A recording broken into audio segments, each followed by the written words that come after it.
Buenos días. Es de verdad poco lo que puedo decir después de las personas que me precedieron. De verdad he aprendido mucho tanto de Víctor, de Ernesto, de la profesora Cristina y de muchas de las caras que conozco acá, ¿no? Como muchos saben, yo soy licenciado en computación, hago algún trabajo en la parte comunicacional, pero bueno, quería simplemente compartir experiencias más que todo y también bueno, ver un poco cómo íbamos mejorando poco a poco el trabajo que estamos haciendo, que como bien dijo Víctor, estamos haciendo un periodismo en estado de sitio. Vivimos 18 años en un estado de guerra permanente. Yo no quiero decir si es guerra de cuarta generación o de sexta generación, porque muchas veces siempre hay expertos que hablan, no lo llames así, es de tal forma, es un tema que yo creo que quedará para la historia. En algún momento alguien escribirá muy bien que esto que estamos viviendo, este conflicto que estamos viviendo, sin duda que no es algo para nada tradicional, sin duda que es algo que tal vez nosotros repetimos mucho los términos, ¿no? Tal vez nosotros mucho repetimos eso de guerra de cuarta generación, pero sin duda alguna que lo que estamos viviendo no es para nada algo usual, sin duda alguna que estamos viviendo una experiencia de parte de potencias extranjeras que están tratando de adueñarse de este país y nosotros somos parte, nosotros como periodistas y comunicadores revolucionarios somos parte de esa avanzada que estamos tratando de evitarlo, que estamos haciendo todo lo posible por evitarlo, pero al mismo tiempo también tenemos que luchar internamente por solucionar los problemas, bueno, que vivimos todos como venezolanos, ¿no? Que muchas veces nos quedamos como decía Víctor y Ernesto, que muchas veces nos quedamos en estar respondiendo, en estar desmintiendo la patilla, pero también hay problemas que vive la gente día a día y que nosotros como comunicadores tenemos que esforzarnos por dar a conocer y por ayudar a resolver, ¿no? Bueno, todos sabemos lo que es la historia de los medios digitales, de lo que es los sitios web, de lo que es las redes sociales. Las redes sociales, como todos sabemos, no es algo que empezó con Facebook. Los sociólogos tienen más de 100 años utilizando el término de redes sociales. Inclusive en lo que es Internet, las primeras redes sociales, podemos hablar de lo que es Usenet en los años 80, en los años 90, de lo que es los foros, los BBS, que eran una especie de Internet chiquitico que funcionaba con módem. Los foros como los que había en CanTV, foros de discusiones como el que había en CanTV, el que había en Aporrea, el famoso foro de noticiero digital, entre muchos otros, ¿no? Que son redes sociales. Son redes sociales, no, de repente no es parecido a lo que conocemos hoy como Facebook, como Twitter, Instagram, pero sí eran y son, porque todavía existen, son redes sociales, ¿no? Bueno, y los sitios web, que yo soy un defensor de lo que es los sitios web.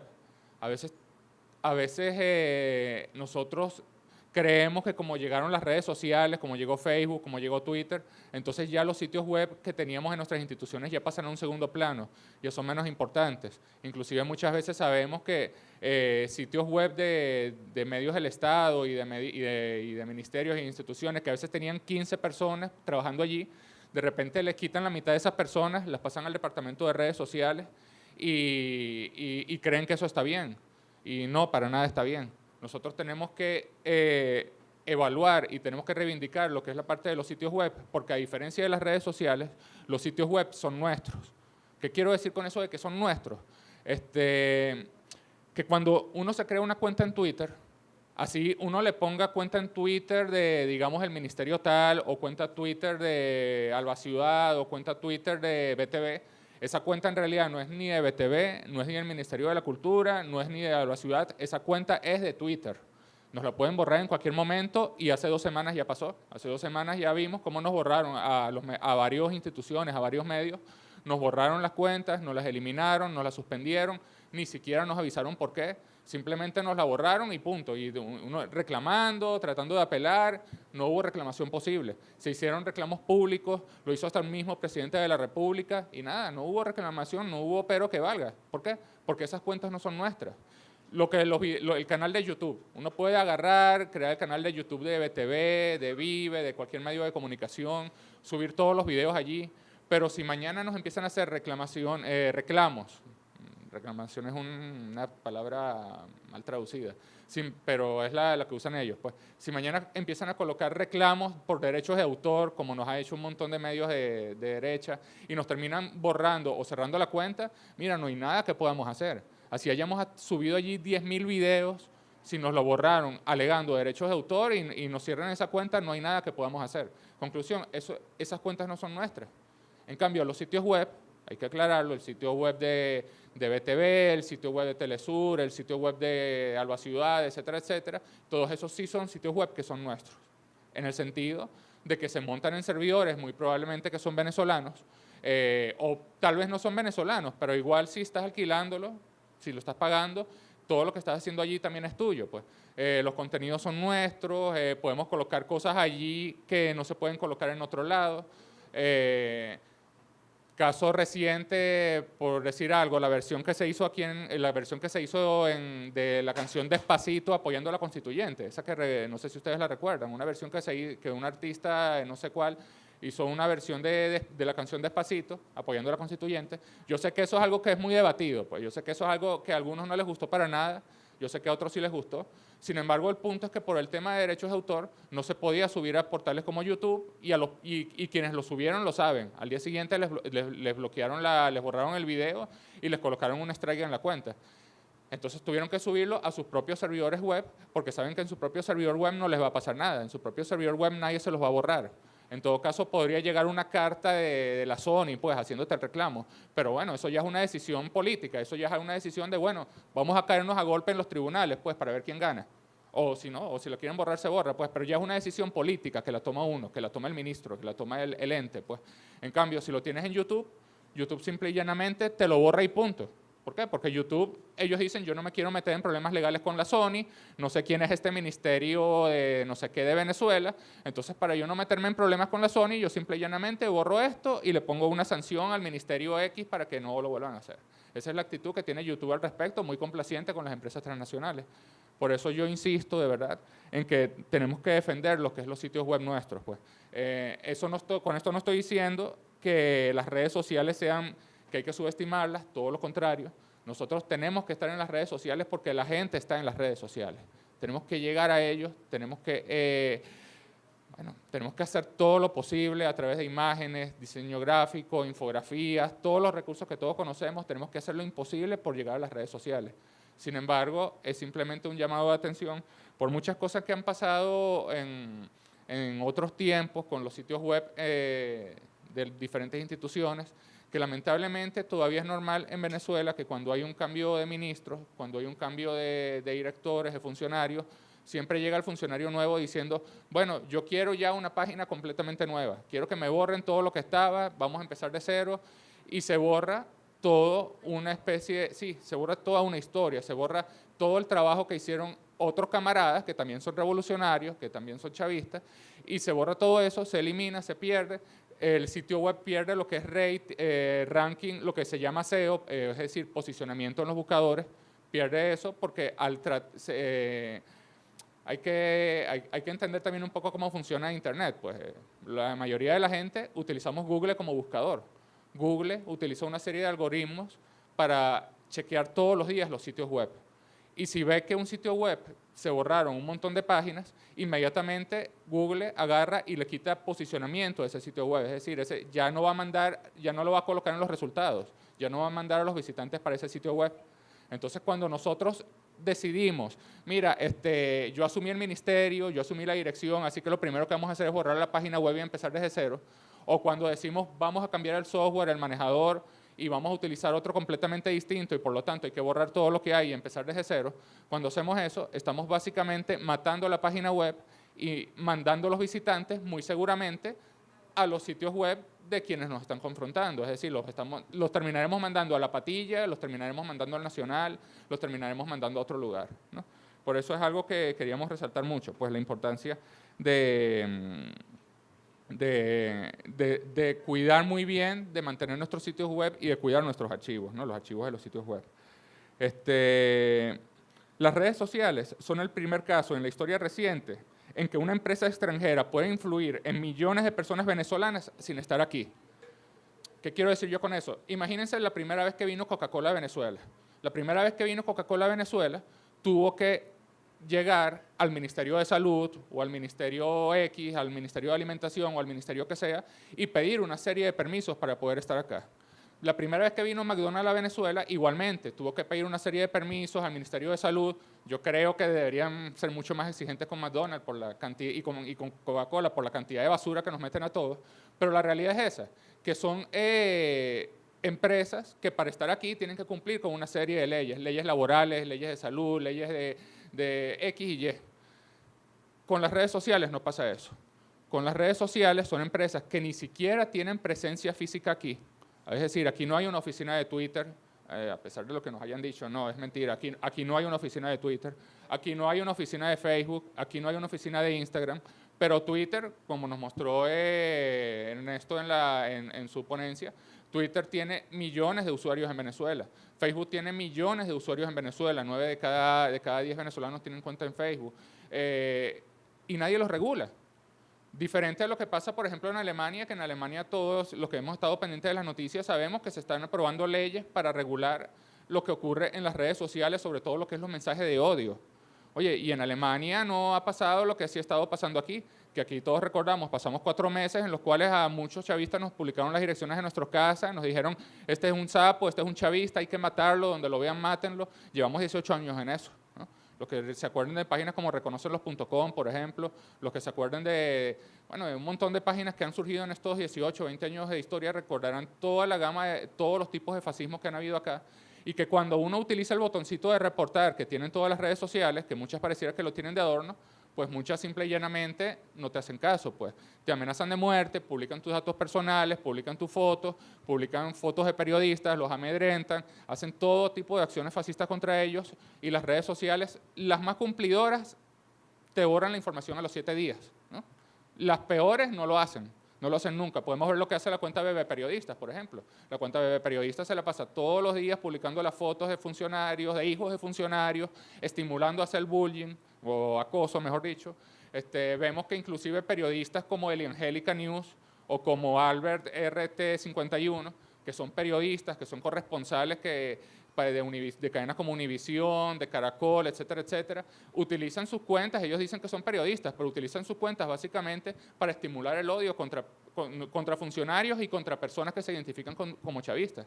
Y uno los reporta y las redes sociales no hacen absolutamente nada. Entonces tenemos aquí un caso complicado que inclusive hay que dejárselo a la Asamblea Nacional Constituyente, hay que debatirlo, hay que pedirle a la Asamblea Nacional Constituyente que lo debata, que tome sanciones al respecto, porque es un caso complicado. Porque por un lado, la empresa no tiene una oficina física aquí, que uno pueda ir, como si pasa en Alemania, que en Alemania las sanciones dicen, bueno, si la red social no elimina los mensajes de odio en 24 horas, se le imponen 50 millones de euros de multa. Aquí no podemos hacer eso, porque si aquí le ponemos una multa de 50 millones a Twitter, ¿quién la va a pagar? Twitter no tiene presencia en Venezuela, Facebook no tiene presencia en Venezuela tampoco. Entonces habría que hacer algún tipo de acción extrema como bloquearla, pero bloquearla todos sabemos que va a tener una reacción política bastante fuerte, incluso de ambos lados. Va a traer un descontento muy fuerte, ¿no? Entonces es un tema que hay que ver qué hacer, que hay que ver cómo se trata, si se trata de una forma política, si se trata de una forma diplomática, inclusive tratando de hablar con ellos, tratando de contactarlos de alguna manera. Pero el punto es que, sin duda, no podemos simplemente no hacer nada, porque es un problema que incluso yo creo que trastoca lo que es la psiquis colectiva. Recordemos que estos 4 meses que pasamos prácticamente de guerra, que pasamos acá en Venezuela, porque tuvimos 150, 160 muertos, estos 4 meses que hemos pasado acá no fueron 4 meses impulsados ni siquiera por la televisión, ni por los medios tradicionales. Aunque la radio sí tuvo mucho que ver, la radio, sobre todo las ciertas emisoras de oposición como RCR, ¿no? Sin embargo, las redes sociales, todos sabemos que fue el principal movilizador de lo que pasó en estos 4 meses de Guarimba, donde se llamaba abiertamente a deponer al presidente y se sigue haciendo. Ayer tuvimos, por ejemplo, el caso de RCR y Caracol, pues, que fueron 2 canales que al parecer, yo hasta a la hora que salí todavía creo que Conatel no había dicho oficialmente que habían sido bloqueados, pero sí fueron bloqueados, ¿no? Lo que nadie ha dicho es por qué han sido bloqueados. Varios periodistas se pusieron a buscar y encontraron mensajes, por ejemplo, del señor Vicente Fox, que estuvo anteayer en Colombia, y desde ayer estaba diciendo, que Maduro tiene que renunciar o si no va a salir patas para afuera en un cajón. Y el cintillo que puso o el lema que puso RCN al reseñar esa noticia fue básicamente Maduro, dictador Maduro. renuncia o morirás, en letras bien grandes, ¿no? Yo creo que quien pueda lo puede buscar en Twitter y lo va a ver. Nos preguntamos nosotros, ¿hasta cuándo se van a seguir utilizando los medios, las mismas redes sociales? Porque esto no fue que RCR lo publicó por error y después lo borró, no. Esto RCR lo tenía hasta hace unos minutos, todavía estaba en su Twitter con un mensaje bastante grande, pues, Maduro renuncia o morirás, pues, ¿no? Y Caracol también hacía lo mismo. Caracol puso algo así como hay que derrocar al dictador Maduro. Entonces, cuando estamos hablando de ese tipo de mensajes, que desde nuestro lado sería inconcebible hacerlo, porque desde nuestro lado, oye, por mucha diferencia que podamos tener, por ejemplo, con el presidente Santos, aquí nunca vamos a ver en Telesur un lema diciendo hay que matar al presidente Santos, ¿verdad? O Santos renuncia o muere. Eso jamás, créame, jamás lo vamos a ver ni en Telesur, ni en BTV, ni en ninguno de los medios nuestros. Entonces hay un problema allí, bueno, hay un problema tanto con las redes sociales como con los medios tradicionales que hay que dar a conocer y hay que ver también desde el punto de vista legal cómo lo abordamos, ¿no? Las web es importante, como hemos dicho, es un archivo como nunca antes lo habíamos tenido, ¿no? Nosotros en los últimos 20 años hemos tenido avances muy importantes que tal vez solamente las personas que hacían investigación hace más de 20 años pueden recordar la diferencia. Antes uno tenía que meterse en una hemeroteca y durar horas y horas metido buscando una información, un recorte de hace 5, de hace 10, de hace 15 años. Y nosotros como caraqueños que tenemos la ventaja de que tenemos la Hemeroteca Nacional aquí al lado. En el interior es mucho más difícil porque en el interior no hay hemerotecas o son más pequeñas, etcétera, etcétera, ¿no? Entonces, en cambio hoy tenemos esa ventaja de que los sitios web pueden permitirnos buscar noticias de hace 10, hace 15 años, hace 20 años. Lamentablemente, ahorita el único sitio web que tiene, digamos, un archivo de noticias que llega incluso al año 2002, 2003, o sea, después del golpe de Estado, etcétera, etcétera, es Aporrea. Un sitio web que ahorita, bueno, todos, incluso yo, tenemos diferencias con él, con su estilo, con la forma de hacer, pero lamentablemente es el único sitio web que tiene un archivo que es tan viejo. RNB tenía un archivo desde el año 2003, en algún momento se perdió porque ellos cambiaron muchas veces de manejador de contenido, hubo muchos cambios allí, etcétera, etcétera, y en algún momento se perdió ese archivo, ¿no?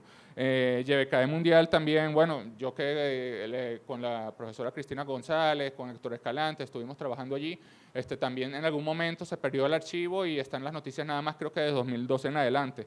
ABN también tiene un archivo muy bueno, muy impresionante y que ojalá de verdad lo cuiden.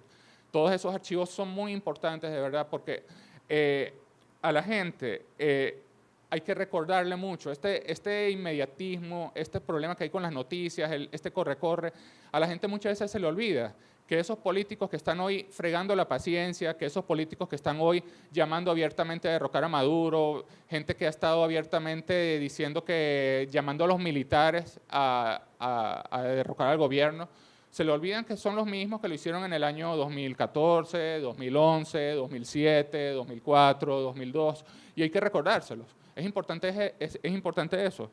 Yo creo que un problema que hemos tenido mucho en el periodismo digital es que la necesidad del inmediatismo, la necesidad de publicar las notas lo antes posible, que eso es muy importante, hay que decirlo, porque, como le dije antes, Google y las redes sociales son quienes nos traen visitas a las páginas web. Pero entonces hay una especie de carrera. Acaba de ocurrir un hecho noticioso y todos estamos corriendo, y eso hay que hacerlo, todos estamos corriendo para ver quién publica la noticia primero. Si acaba de ocurrir un evento y yo publico la noticia 6 horas después, de verdad ya no sirve, pues. Hay que publicarlo lo antes posible. Entonces, claro, lo publicamos primero como un avance. Pero yo a veces veo que algunos sitios web se quedan con el avance y no profundizan. Profundizan significa hacer el periodismo tradicional que todos ustedes conocen mucho mejor que yo, todo el periodismo que significa lo que es ahondar la noticia, bueno, lo que es hacer entrevistas, buscar las reacciones, contextualizar, tener en cuenta que la noticia, que nuestro sitio web no lo leen nada más venezolanos, como bien nos explicó ahorita Ernesto, ¿no? Que una noticia la podemos escribir de una forma tal que de repente un lector de España, un lector de Rusia, un lector de Estados Unidos muchas veces no la comprende o la comprende completamente al revés, ¿no? Entonces tenemos que contextualizar la noticia, tenemos que escribir para personas de otros lugares, tenemos que inclusive echar el cuento de lo que ha ido pasando ¿no? Tenemos que colocarle enlaces a las personas para quienes quieran profundizar más en la noticia y también incluso tener en cuenta que no solamente escribimos nosotros para las personas de otros países, escribimos también para las personas del futuro. ¿Qué quiero decir yo con eso? Que la noticia va a quedar allí y puede ser que alguien la consulte hoy o mañana o puede ser que alguien la consulte dentro de 5 años. Y nosotros necesitamos que esa persona que la vaya a consultar dentro de 5 años también la entienda. A nosotros en Alba Ciudad nos pasó algo muy curioso, ¿no? Durante las guarimbas de este año, quiero decir, que es que muchísimas noticias que eran del año 2014, las personas las empezaron a consultar y tuvieron decenas y decenas de miles de visitas ahorita en 2017.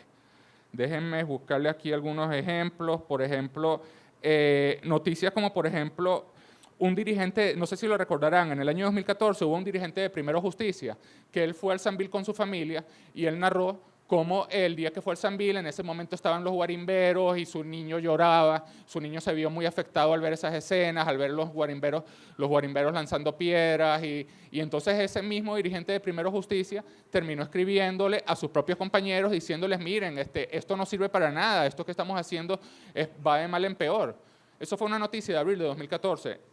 Y nosotros ahorita, en el año 2017, ahorita en el mes de mayo, esa noticia tuvo 53.000 visitas, ¿no?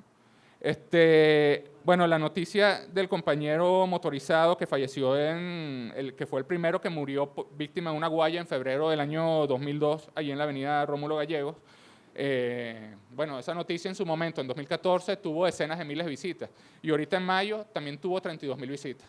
¿Eso por qué? Bueno, porque a las personas es necesario recordarles un poco lo que pasó en años anteriores y muchas veces, mira, eso ni siquiera lo hicimos nosotros mismos. Eso fue de repente diferentes influencers, diferentes tuiteros, diferentes personas que empezaron a buscar en Google cosas que habían pasado en las otras guarimbas, las encontraron por casualidad en Alba Ciudad y bueno, las empezaron ellos mismos a tuitear. Y eran noticias, oye, que causaban tanta conmoción, recordar lo que había pasado hace 3 años y que se estaba repitiendo ahorita, que bueno, se viralizaron ellas solas. Nosotros en esos casos en específicos, nosotros no fuimos quienes la viralizamos, fueron otras personas que lo hicieron, pues. Pero eso se los quiero citar justamente por la importancia de tener y de mantener los archivos de noticias, ¿no? Bueno, eso es importante recordarlo. Oye, hubo casos, por ejemplo, con la página que sacó el CIPSI en la primera gestión de Ernesto Villegas, que allí Víctor Majano tuvo un papel protagónico haciendo esa página.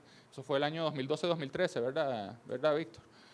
Lamentablemente, bueno, vino otra gestión después, cerraron esa página, abrieron otra, pero el problema es que se perdió todo lo que había en esa página. Se perdió el posicionamiento, se perdieron esos archivos.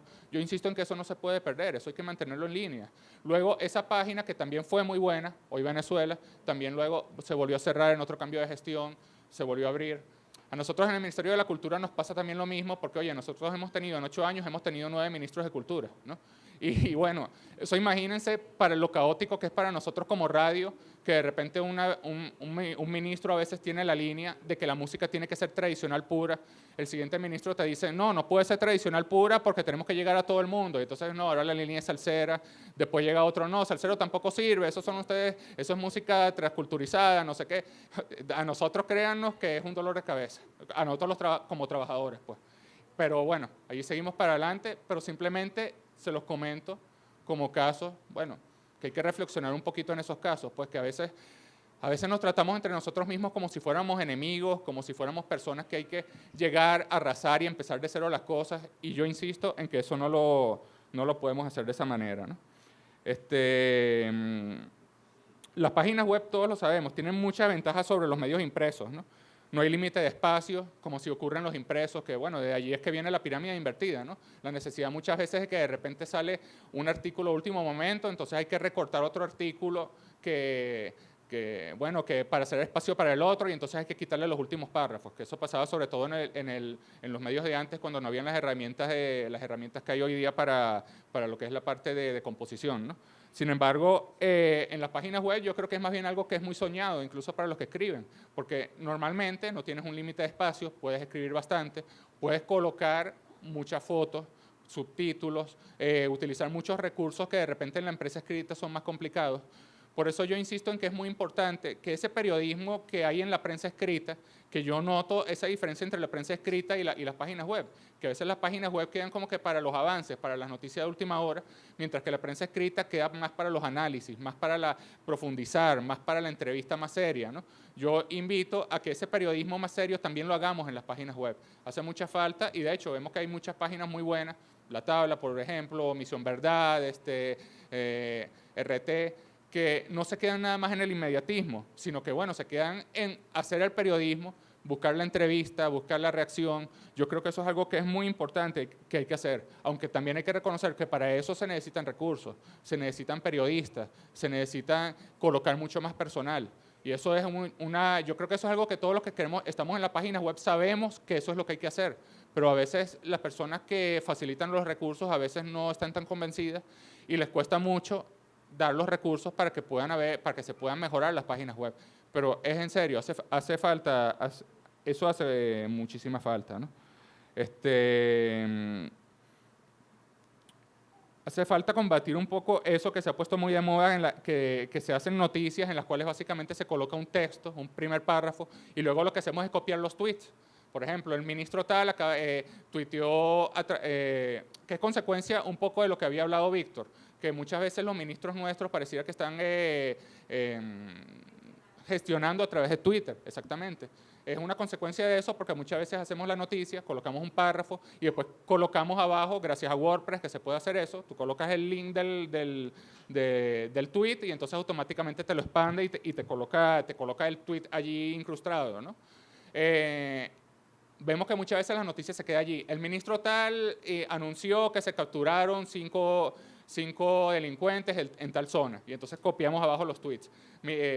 Capturamos tal persona, tweet 1 de 2, fueron capturados en tal lugar, tweet 2 de 2, etcétera, etcétera. ¿Ves? Eso lo vemos mucho. Pero como dije antes, muchas veces nos quedamos allí. Y yo insisto en que hace mucha falta contextualizar la noticia, profundizarla y tener en cuenta algo, ¿no? Que cuando incrustamos los tweets, nos arriesgamos a que si en algún momento esa cuenta de Twitter es cerrada, como ha pasado ya recientemente varias veces, entonces ese tweet se va a perder.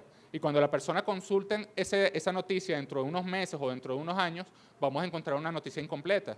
Pasó algo un poquito desagradable ahorita, bueno, que el camarada, que Tarek William Saab asumió la fiscalía, indudablemente algo muy necesario, que muchos lo aplaudimos. Pero oye, una de las primeras medidas que se tomó fue borrar o eliminar o cerrar la cuenta de MP venezolano, ¿no? Al cerrarse esa cuenta, que era utilizada por muchísimos medios como referencia, bueno, muchísimas de esas noticias que yo les estoy diciendo, que se colocaba el Twitter incrustado, eso básicamente se perdió. O quedó nada más, digamos, el texto, pero se pierden los gráficos, se pierden las fotos, se pierden los videos. Eso ha pasado mucho. Entonces, es simplemente algo para que tengamos en cuenta, que cuando incrustamos un tweet, eso puede pasar. Otra persona que perdió la cuenta de Twitter, no porque quisiera, sino porque se la borraron, fue el director del SEBIN, González López. Él también había muchísimas noticias donde los tweets de él estaban incrustados en las noticias, pero cuando le eliminaron la cuenta, que fue en ese caso que a él se la eliminaron, igualmente se perdieron, digamos, todos esos tweets, ¿no? Entonces es muy importante que cuando hagamos una noticia no nos quedemos nada más en incrustar los tweets, sino en tratar de desarrollarla lo más que se pueda, ¿no? Recordando como siempre que Twitter no es nuestro. Twitter es una empresa que en cualquier momento puede cerrar, puede cambiar, etcétera, etcétera. Y en cambio nosotros con las noticias tenemos que asegurarnos, porque desde las noticias se van a escribir las historias, ¿no? Entonces tenemos que asegurarnos que esas noticias permanezcan lo más que puedan. Yo a veces yo escucho críticas de algunos camaradas hacia la iguana o a lechuguinos, ¿no? Y sin duda que muchas críticas son válidas. Sin embargo, hay que reconocer algo, que lechuguinos, por ejemplo, ustedes saben que hay un indicador que se llama Alexa, que es el indicador, digamos, de las páginas web más visitadas en cada país, ¿no? Según ese indicador, ojo, yo no tengo nada que ver con la gente de lechuguinos, no sé quiénes son, pero según ese indicador, lechuguinos está como que en la posición 40 y la iguana está como en la posición 20 de las páginas más visitadas en Venezuela, ¿no?